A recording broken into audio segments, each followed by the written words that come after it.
세계 1위 수익률을 기록 중인 코스피는 오늘 장중 5,900선을 돌파하며 건재함을 과시했습니다. 미국 현지 언론들은 한국의 자본시장 정책과 반도체 기업들의 성장성을 일제히 호평하고 나섰습니다. 문제는 다시 높아진 관세 불확실성입니다. 화장품과 식품 같은 대미 수출 기업들은 일단 기존에 낸 관세까지는 돌려받을 길이 열렸습니다. 하지만 글로벌 관세 15%에 더해 타국의 불공정 무역 관행을 문제 삼는 무역법 301조가 우리나라를 표적으로 삼을 가능성이 여전히 열려 있습니다. 뉴욕 현지 연결해 상황 들어보겠습니다. 김종학 특파원, 일단 미국과 우리가 맺은 무역 합의는 그대로 유지된다는 입장이 미국에서 나왔다고요? 네, 미 무역 대표부가 공식 확인을 했습니다. 도널드 트럼프 대통령이 지난 주말 자신의 소셜미디어를 통해서 이번 상호관세 무효화를 결정한 연방 대법원 결정이 터무니없다라는 주장을 이어가는 데 나온 발언입니다. 트럼프 대통령은 대법원 판결 직후 미국이 심각한 국제수지 적자일 때만 발동할 수 있는 무역법 122조를 꺼내 관세율 10%를 발효했는데 이 세율도 하루 만에 15%로 높인 상태입니다. 유럽연합과 인도 등 각국이 미국과의 무역 협상 비준을 전격 보류하려는 움직임이 이어지는 가운데 트럼프 대통령은 빠른 시간 안에 새로운 관세를 결정하겠다면서 무역법 301조 동원을 예고했습니다. 무역 정책을 둘러싼 혼란이 이어지는 가운데 제이미슨 그리어 미 무역대표부 대표는 오늘 미국 CBS와의 인터뷰에서 우리나라와 일본, 중국 등과의 합의는 그대로 유지된다고 밝혔습니다. 지난 주말 유럽연합과 이미 논의를 추가로 진행했고 우리나라와 인도 등 비준을 앞두고 있는 나머지 나라들과 통화도 진행을 해서 합의 이행 의사를 밝히겠다는 입장을 내놨습니다. 네, 이번 변화와 함께 달러 가치는 지금 약세를 나타내고 있는데 이건 어떤 배경입니까? 네, 미 달러화가 현재 야간 거래에서 소폭 하락하면서 0.3%가량, 미국 주요 지수 선물도 야간 거래에서 낙폭을 키우고 있습니다.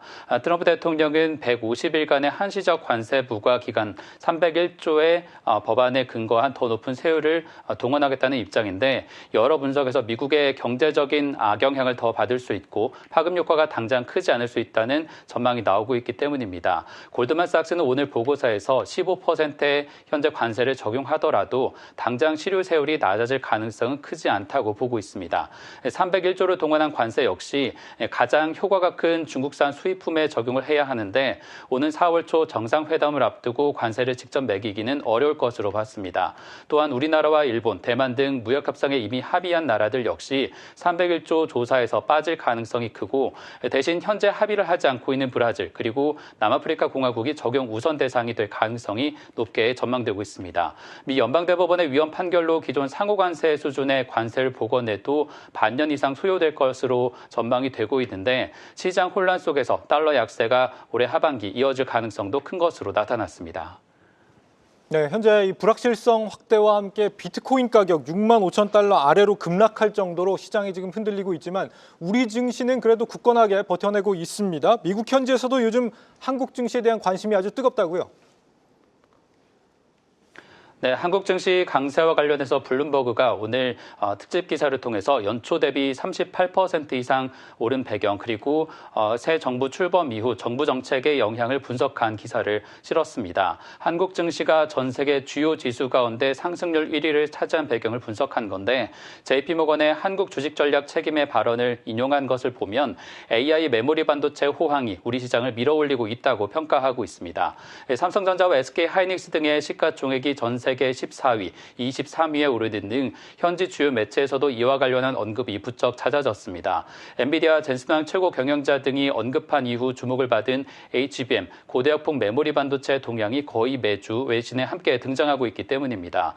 CNBC 등에서는 두 기업이 한국에만 상장해서 미국에서 거래할 수 없다는 점에 대해서 주목하고 있고 미국의 비상장 종목이면서 거래할 수 있는 방법들에 대한 여러 논의들도 기관들에서 이어지고 있습니다. 현재 두 기업은 현지에서 직접 거래를 할 수 없다 보니까 MSCI 한국 상장지수 펀드가 그 역할을 대신하고 있고 관련 지수 상품이 올해 40% 가까이 뛰어 있습니다. 카운터포인트 리서치 등은 2분기까지 HBM 메모리 반도체 가격이 40% 더 오른다면 메모리 관련한 마이크론 등 관련 기업들의 강세가 이어질 수 있다고 보고 있습니다.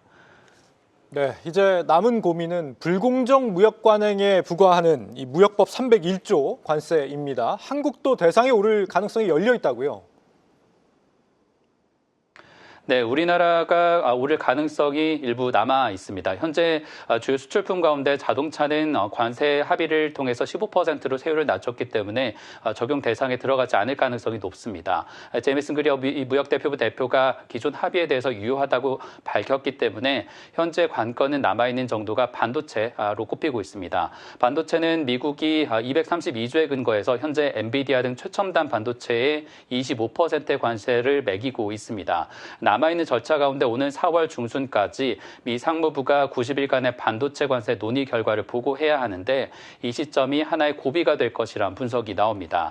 다만 우리나라는 지난 협상에서 반도체에 대해서 동등한 수준의 대우 조항, 그러니까 대만이 반도체 관세를 면제받으면 우리도 면제받도록 조치를 취해둔 상태입니다. 남아있는 관건 중에 하나는 이번 301조 조사 과정의 변수가 전자상거래 등에 대한 불확실성입니다. 미국 투자자들이 쿠팡 데이터 유출 사태를 계기로 미 무역대표부에 301조 청원을 제출한 상태고 하원 사법법사위가 의회 조사에 착수하게 된다면 관련 진행 상황이 우리 시장에 충격을 줄 가능성도 남아 있습니다.